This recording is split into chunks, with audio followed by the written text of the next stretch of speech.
Hi everyone, Grant K here for the Flame Learning channel. In the next 3 videos, we'll examine the media panel enhancements based on your feedback from the previous version of the Flame products. In part 1, you'll look at the dual panel functionality, creation dates, and avoiding duplicate entries. Most of the subject matter is pretty generic, so you can use your own material to follow along. Now, the media panel facilitates a wide variety of media management tasks in the Flame products.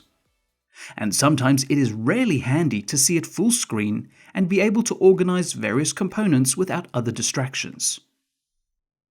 To get started, using any of the creative areas in Flame, such as Conform, Timeline, Batch, or Tools, hold Ctrl-Shift and swipe towards the media panel. This will expand your media panel full screen. So this view allows you to organize the various aspects of your production within a single view. But if you have a very long project structure, or you want to distinguish between the desktop and libraries, it makes more sense to work with the dual panel view to see things clearer and work quicker.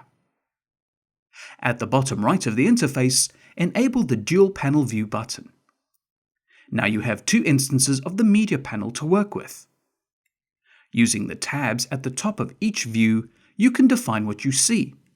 For instance, this media panel can display the desktop and the other the library. Each view has its own independent settings between the list view, tiles view, and tile sizes.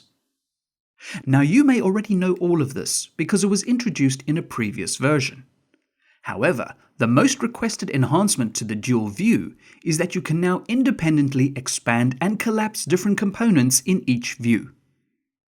In the previous release, if you uncollapsed a desktop, library, group, or folder, it would happen in both views. This is no longer the case, and each media panel in the dual view is now totally independent.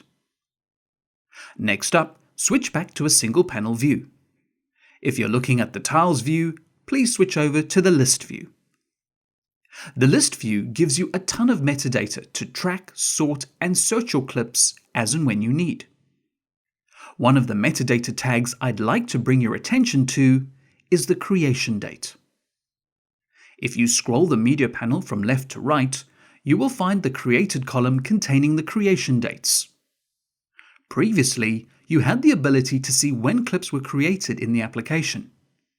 This refers to media being imported or clips being generated as a result of some sort of processing. However, if you look closely at the list, you will now notice that every component of the workspace has a creation date. This makes it very handy to scan through the media panel to locate a clip, folder, or save desktop from a specific date. You could even sort the columns by creation date to view the metadata in a chronological order.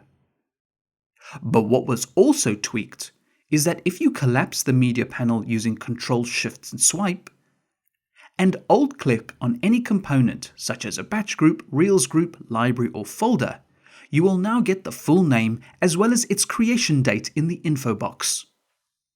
So there is no need to always expand the media panel just to read the name of a component and its creation date.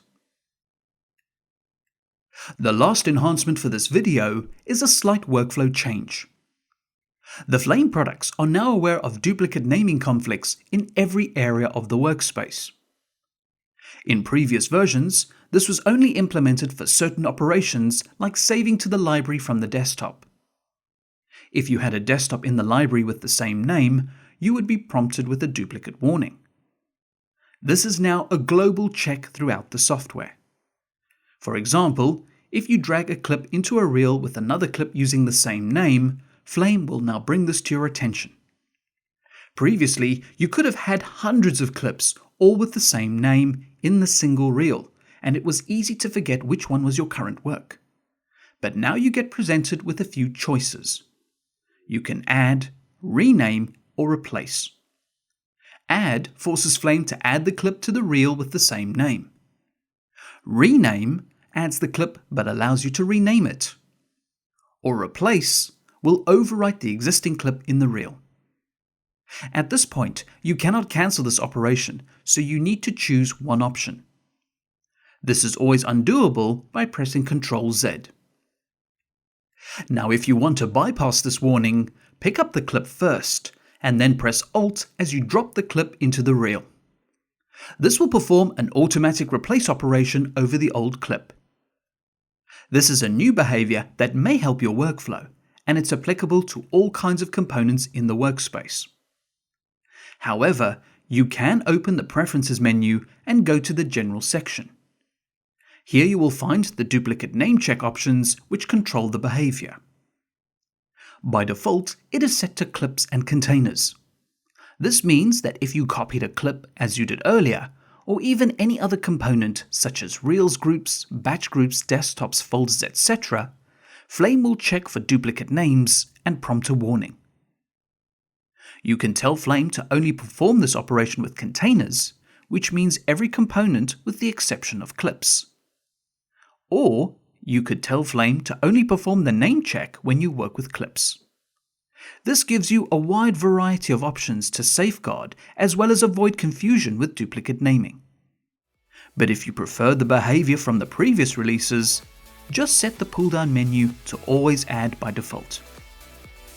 In part 2, we carry on with the media panel enhancements and look at the new global and localized sorting options.